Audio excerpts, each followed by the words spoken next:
You're watching Cable 2.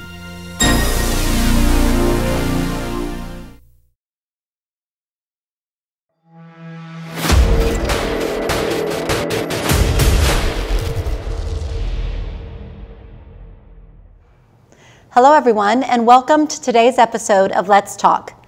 I'm so excited about today's episode. We are going to learn more about two programs in our school district, and those are R3 and Pathway Promise.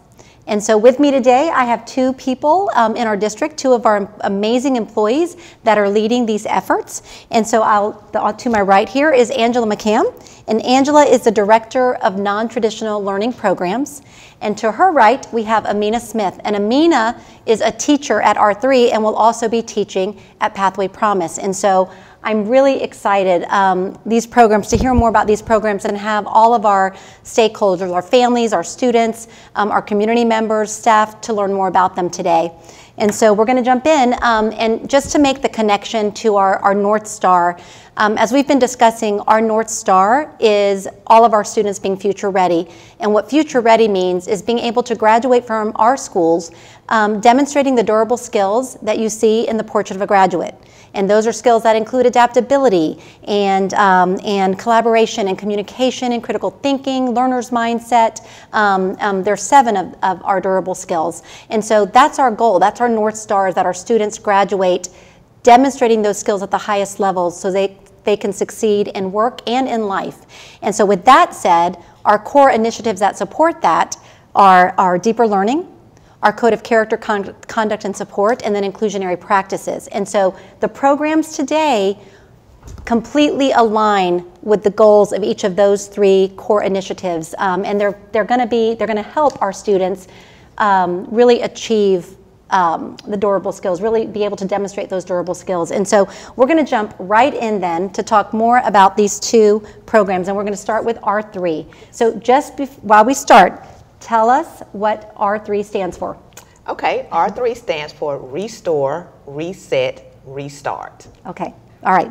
And so with that, why was the program, why was R3 created in the first place? R3 was created as we look at our data, our discipline data, and looking at the number of students that are suspended from school, and also looking at the loss of instructional time. And so that's why the program is key, because it provides an opportunity for students to have a safe and restorative environment during their suspension period where instructional time is not lost.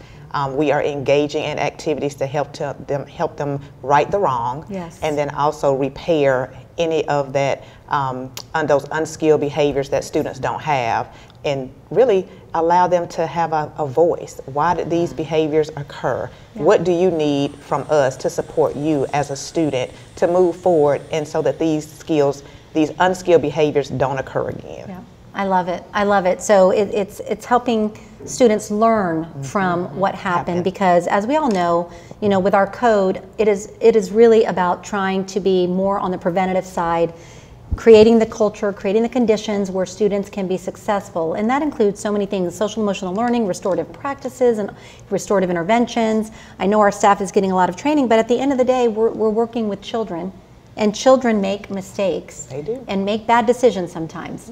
And so when that happens, R3 is there to do exactly what you described. And it's really, hopefully, will then put them back on track to go back to school and then be successful. So I'm really excited about that.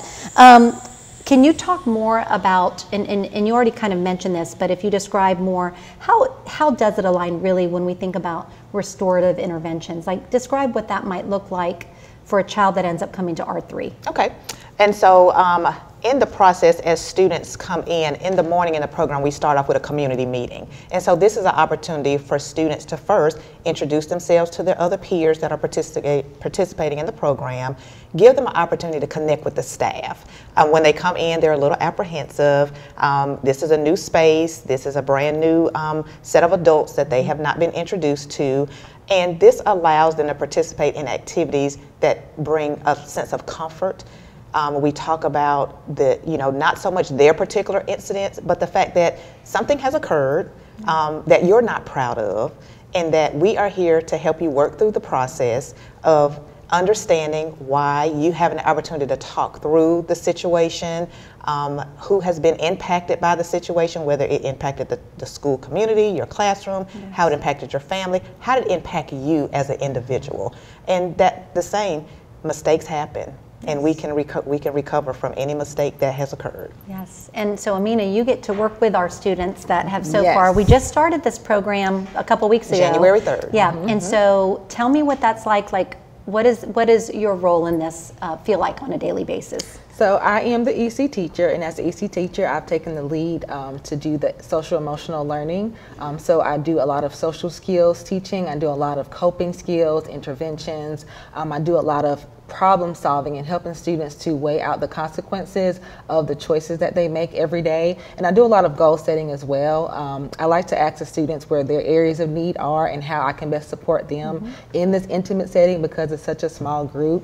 And so I get to really help to build them up. And so the idea is that they go back to school with a heightened confidence and higher self-esteem that I can do this and I can go back to school and be successful. That's great. Have you, I know you can't talk about anybody's names, but can you share any, since the program started, like any bright spots where you said, oh my gosh, I think this really, we had a breakthrough with a student or something, just anything that comes to mind? So yes, one of the students just last week, she was so excited about what we had did, and she wanted her mom to come in to see the activities that we did and all of our student work that we have displayed on our board, and she really just bragged about the program and the teachers and just how they treated her, how they made her feel. She really did not want to leave, and so that just really made me happy that I'm seeing the impact of what we're doing. We are starting off with a few students, but seeing that the impact is so intense as it is, I'm just really excited to get everything, you know, to our 50 students to really see how we can help these students. Yeah, that's great. Yeah, I think, I mean, this could be just life-changing. I mean, because right now when students get suspended, you know, we already know the suspension doesn't change behavior. There has to be so much more to that, and I think that's what you all are trying to do in the R3 space is you know, make sure that kids realize this does not define you, this is a mistake, but that now you've got choices once you get back on campus. And so are you going to be able to, like, what does it look like for a child that's been in the program to now go back to school, and how do we know that now they're getting this could have really had an impact once they go back to school? Are we tracking anything? Are we having transition meetings? Yes. What does that look like? And so we have reentry conferences scheduled with the school counselor and the referring administrator. Okay. In this session, Amina normally leads these. The students have worked on a reentry conference document. It talks about goal setting, what they aspire, behaviors they aspire to change. It talks about what they would like for their experience to look like when they return to school, and also what can the school do to support the student upon that return. This is a meeting on teams, and so the student can articulate what their experience has been. They talk about the work they have completed, and again, what can the school do to help them when they come back to school. Another layer of that is we then follow up with a visit. Okay. And so we will then go and visit the students. We'll give them about a week or so to get back on campus, and then we follow up. We start with student services, meet with the counselor, bring the student in, and Amina has assisted in those visits as well, so she can speak more to how that piece has gone. But for the most part, the administrators that have participated in the reentry conference and the students have given us positive feedback. Okay. And that is the key. The key is for the students to leave us changed with a new mindset, a new perspective on school, a new perspective on how to get along with their peers, a new perspective on having the confidence to speak up to the adults in the building, to find that trusted adult. And so these are conversations that we're having with them while they're with us, because if you're in a class of 20, 30 students, you might be that invisible student. And there are incidents that are occurring because no one's paying attention and noticing that this student is in crisis. Yeah, absolutely. We all know that there's a reason for behaviors, and and I always say hurting people hurt people. So sometimes if a child is hurting, they may show that in a way that might not be appealing to adults usually, Yeah, right. and other kids. And so I know that but this is great, because when we think about what we're trying to achieve with the Code of Character, Conduct, Support, and what we're trying to achieve with inclusive practice, what we're trying to achieve in our district as a whole, this fits right into that. And honestly, it gives kids a safe space instead of being like at home. If their parents are working, they're this just gives us a safe space. So tell me real quick, so that our viewers can see this, how do kids actually qualify? You said it at the beginning, but tell us again how they qualify, and then after that go into some of the other logistics, like where are we housing this program, and how will kids, I understand transportation is going to start. Yes. So how do they qualify? When is transportation starting? What will that look like, and kind of where the location is? Okay. And so for students to qualify, we are looking at students that have a 2 to 10 day out of school suspension. They are referred by their school administrators. A simple process, once they reach out to parents about the suspension, they offer the program to the families, and then the parent has the option to opt in or decline the program. It is, strictly up to the parent. It's first come, first serve, voluntary. We have seen some parents that have declined the program, maybe because just the timing is not right, and transportation has been some of the reasons why students haven't been able to attend. The location is at the Fulton Family YMCA off of Haynes Mill Drive. We have our own space that is dedicated for the R3 program, so we are not intermingling with the members of the Y, so our students are in a safe, secure environment. And then in terms of transportation, that is going to be exciting. So transportation starts on Monday. Okay. So any students that have been referred this week have been entered into the database for transportation to start working on the routing. Okay. The routing will take place from Mineral Springs Middle School. Okay. So Mineral Springs Middle School is the buses that will be picking up the students within the community. Okay. They will then come back in the morning, come to Mineral Springs Middle School, and a satellite shuttle bus will then bring them over to the Fulton Y. Okay. In the afternoon, it will be the same process. We load them on this shuttle bus. Shuttle bus takes them back to Mineral Springs Middle. They then load the buses at Mineral Springs Middle, and then they are transported home. Okay. And so we have a process in place. Monday will be the first day that we put it in action. And so we will see how it goes. Yep, so more kids. And so right now, we have about 5 kids that will be on transportation on Monday. Okay, and some their parents choose to drop them off. Maybe they're closer in proximity to the location. Well, it was really an amazing partnership with the Y that they allowed us to use that space, and I got to visit the other day, and it's just a really nice, calm environment. And again, I'm excited about how we're going to know, like down the road, that this intervention, because this to me is an intervention, that it's working. And so I want to talk a little bit about, what data are we tracking? It can be even short term while the kids are there, and then like long term, like to really know this is working. I know it's a pilot. This is a pilot. This half of the year is a pilot. And so how will we know, what does success look like to eat both of you? What does success look like? So for me, success looks like that we are reducing our discipline data, that the out-of-school suspensions are decreasing. Absolutely. Also, I think just students having an awareness about the code and understanding that the code is a supportive process. I think there's so many myths out there about the code, but that is some good work in terms of the restorative lens that our code of conduct provides for students if we were to implement it and really have conversations with students. And so that's one of the goals we have at the Restorative Center, is to help them understand, because you hear the code. But there are interventions in the code that administrators and school personnel can pull from, that they can, there are like 37 different consequences or interventions that you can employ before you get to suspension. Yes. And so I think, just bringing those things to the forefront.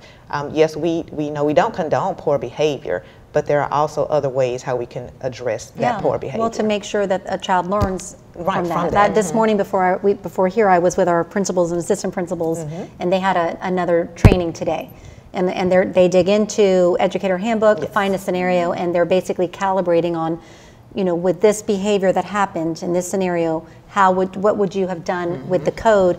It was a really good dialogue, and I am hearing a lot of restorative language being used, which is a plus. And so what about for you? What will success mean for you? And do you either of you too, after you share what success looks like for you, how will we track? I know you said we're going to, hopefully the kids will not end up with referrals, but what would that look like in like formalized data tracking?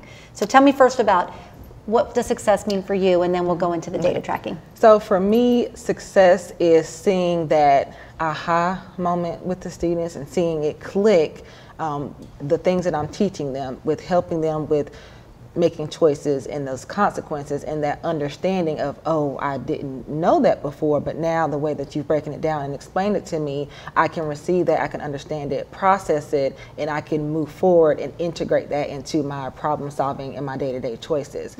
And just seeing that confidence with students, I see the change from the first day, and then the last day when they're leaving, they really don't want to leave. And so just hearing them, when we talk through different scenarios and different types of issues that they may have, hearing them tell me, this is what I can do now, because now I have these strategies with me. And what I like to do also is send home some resources with the students so that when they leave, they have some takeaways, and it's not just, well, I forgot about it, I'm not there anymore. So really just seeing the pieces connect and them understanding. Absolutely. And in terms of formal data collection, I am constantly in Educator's Handbook, because I'm tracking the suspensions that are occurring, looking at it holistically from 6th to 12th grade, and then comparing that to the number of referrals we are receiving. And then the plan, reaching out, like, you know, we are here, providing PD to administrators and school counselor, anyone that is supporting students. These sessions are available to bring more knowledge that this program does occur. Like I said, we're 3 weeks in, and referrals are increasing, but we want more students. We want to reach our 50 student capacity as well, in terms to allow us to be that support and that change agent. And so formal data reporting, making sure that we're looking at parent feedback, understanding why parents are saying no. What, you know, is it the time that we did not get off of the program in a timely manner? Because it behooves us if a student is suspended for 5 days and the parent is off the program and the student has already been out of school 2 days. And so that may be a frustration for a parent. Like, why didn't I know on the, you know, as soon as the student was suspended that this program was off, that this program was available. And so just tracking that data. Also looking at the types of incidents that are occurring and repeating. And so if it's substance use, making sure we are bringing in our substance use coordinator to support the student while they're at the center. Also mentorship, bringing in the piece, the individual in the district that supports mentorship, and making sure that that's aligned and that students have an opportunity to participate in mentorship once they return to campus. So as it's constantly evolving in terms of the pieces of data that are available or that will be available, and sharing that information with the area superintendent so that they can then share it with principals, and also looking at what schools are not referring and reaching out to them. Is there a reason? Do you not have the information? What can I do to support you to make sure that students have this opportunity? Well, congratulations on getting R3 up and running. I'm very excited about it. What I'm hoping is that, you know, when the code is really working, there won't be that many kids that need to come. But in the meantime, those that are coming, that they will go back to school and not have repeat behaviors. And so thank you. I'm really excited about that. And so now let's shift gears to Pathway Promise, because this one has not started yet, right? Correct. Okay, so tell us what is the why behind Pathway Promise, who is our target audience, and when is this one going to start? Okay. And so Pathway Promise is our dropout prevention program for the district. This is an initiative where we are targeting those students that are currently in traditional high school settings that are not finding success. Majority of these students are anywhere from 8 to 10 credits shy of graduating. However, they have been doing credit recovery. They have repeated courses several times. And so counselors and principals make referrals to the program for those students that they feel are good candidates. And there are some criteria that is established in terms of those students that are accepted. Of course, the 8 to 10 credit hours that they may be missing. We want them to go ahead and have like their PE and health taken care of, CPR courses that are graduation requirements taken care of. But for the most part, outside of that, we serve students that have IEPs. We have an EC teacher on staff that will be on staff. And this program in itself just allows students to have that second chance, that small, intimate environment, that non-traditional setting, because obviously the traditional setting is not working. It might be the class size, it may be the size of the school as a whole, but there is something that is keeping them from engaging in their learning and they're not finding success. This program is going to be housed at the Kingswood campus, and we can hold 50 students, and so that's our target group. Right now we have referrals for 17 students. And so referrals are still coming in. We are still accepting referrals. Transportation is not provided. However, we are going to provide bus passes for public transportation. And we are working with Evergreen, which is a contracted transportation company that the school district already uses for those students that may be on the outlier of the county and that don't have access to public transportation. And so those pieces are in motion. We will provide lunch for a dinner, an evening dinner for the students. And we have all 4 core areas covered in addition to CTE and a EC teacher on staff. And so we are excited. Our launch is Monday. That is great. Now, did the 17 referred students are they referred and their parents have said they want them to come? Yes. Wow, so this could be a game changer for them. And so they are, this will help them graduate with their cohort? Graduate with their cohort. Our goal is to have them, and most of their cohort is June of 2024. June of 2024. So get them in. They're short credits. This will help them get their credits in a smaller setting. Individualized. That's really good. Yes, and so that's the key, is that the program is very individualized and it's going to be tailored to what that student needs.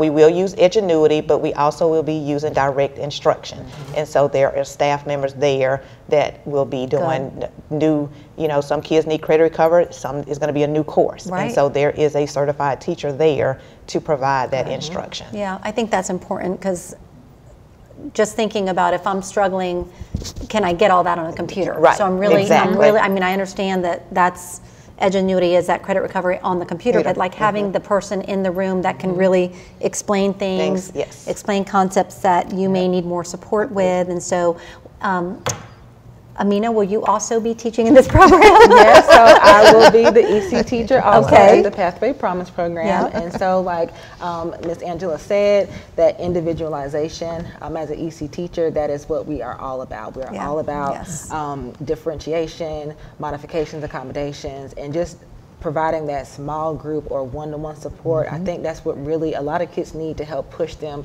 to the finish line. So I'm very excited about both of these non-traditional programs and just being a part of something that's just wonderful and great. So I'm excited. Exactly, I'm excited too. It is about second chances. It's about giving students what they need to be successful. Every one of our students can be successful if we provide the right conditions and the right learning environments. And it sounds like these 2 programs, that is what the goal is of both of these programs. And really, I mean, I do a lot of reading, and I've sent out some articles recently on belonging. And belonging is so important to students, and it's such an important part of them thriving in a school. And sometimes when you are in, some students in a 2,000 student school or a 1,500 student school or a 1,000 student school may not find their place, and where I want every one of our traditional schools to be the place where every kid belongs. These programs will make sure that happens, and that they can feel that while they're in these programs, and then like with R3 when they get back to their own school as well. And so I'm excited about these. And so I know these are pilots. What do you think is most important as we think about long-term sustainability? What this will be kind of our closing statements. Like, we really want these to be sustained programs if they work. So what do you think is going to be most important to think about as we think about long-term sustainability of these programs? For me, we just need to think about if we have the right instructional components in place to support the students, first and foremost. Human capital. Do we have the right staff in place to support the students' needs? Also location. As we want to see these programs grow, and so do we look at maybe our own facility for non-traditional learning programs that we can expand upon? And really feedback from families, surveys, knowing how they're thinking, how they're feeling, what was the impact. Impact is huge. And also with impact comes the empathy that we have to have for different circumstances, and having the ability to adjust programs based on the needs of the individuals that need the service. It can't be cookie cutter. It can't look like any other program that has existed. It has to be tailored to what our students here at Winston-Salem Forsyth County Schools need, and that will help them thrive. And so for sustainability, we have to look at the students that we are serving and create programs that best meet their needs. And we'll be tracking the data closely, as you've said. We will be measuring impact, measuring return on investment, and to determine where are we going to go after this initial pilot. So at the end of this school year, I'm sure we'll be, we're tracking it now. You're looking at data daily. But what I'm envisioning that you all are going to be doing is really looking at this, it'll be 6 months of maybe implementation, 5 months. What is the first impact? That 5 months is not a long time. Right.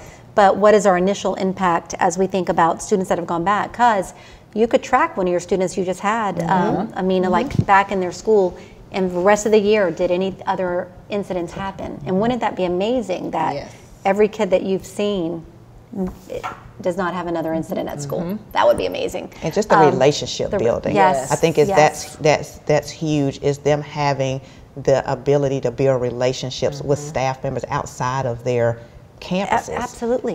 We're there. They can contact us. We've shared our contact information. Having those relationships with parents, our parents are like, oh my God, we're so glad that this even exists, especially for R3. We're glad that we have an opportunity to send our students somewhere safe. And the feedback even from parents for Pathway. This week they have been excited to hear from us, to know that the program is about to start, that their student can graduate. They're like, this is the last one I need to get graduated, and we're so excited that you all are providing this opportunity. And so we have a meet and greet tonight, and it's not an open house. It is just a meet and greet. Let's talk. Let's get to know each other. Let's create this intimate setting where we get to really meet the students. They meet the staff. And we just talk in dialogue. What do you need? What are some things, what are some struggles that you have had in this high school journey that what barrier can we remove? And so that's what it's all about. This is going to be life-changing. It is. It could for be, us as well. It could be, exactly. We get so much more from the students than they get from us. So this could be really the difference maker for some of our students.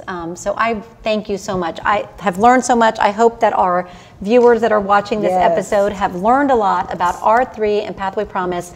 2 programs that are have started just in January, but they directly connect to our goals around that we have created with our code, with deeper learning, with inclusionary practices. These 2 programs are the epitome of that, and so I'm very excited. Thank you all for joining today. So I hope everyone has learned more about R3 and Pathway Promise during this episode. If anyone has any questions or wants more information, please feel free to reach out to Angela McCam.